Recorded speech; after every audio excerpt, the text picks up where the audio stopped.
यानंतरची बातमी आहे तेजस्वी घोसाळकरांसंदर्भातली। तेजस्वी घोसाळकरांनी ठाकरे गटाचा राजीनामा दिला। सोशल मीडियावर पोस्ट करत त्यांनी ही माहिती दिली आहे। थोड्याच वेळात तेजस्वी घोसाळकर भाजपमध्ये प्रवेश करणार आहेत।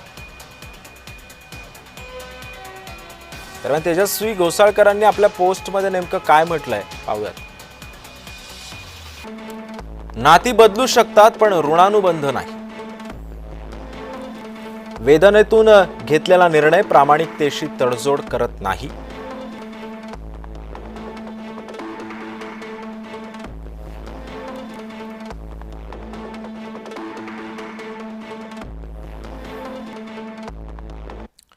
दरम्यान तेजस्वी घोसाळकरांची नेमकी कारकीर्द कशी राहिली आहे पाहूया। दहिसरमधून ठाकरे गटाच्या माजी नगरसेविका म्हणून त्यांनी काम पाहिलं। त्यानंतर सासरे विनोद घोसाळकर शिवसेनेच्या जुन्या नेत्यांपैकी एक आहेत। पती दिवंगत अभिषेक घोसाळकर मुंबई बँकेचे संचालक होते। अभिषेक यांच्या निधनानंतर संचालक पदासाठी प्रयत्न करण्यात आला। ठाकरे गटात गेल्या काही दिवसांपासून नाराज असल्याच्या त्या चर्चा होत्या।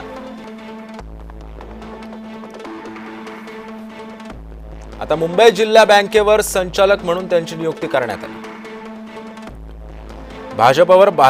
बँकेवर भाजपचं वर्चस्व आहे आणि भाजपच्या प्रवेशाचीच त्यांची शक्यता आहे।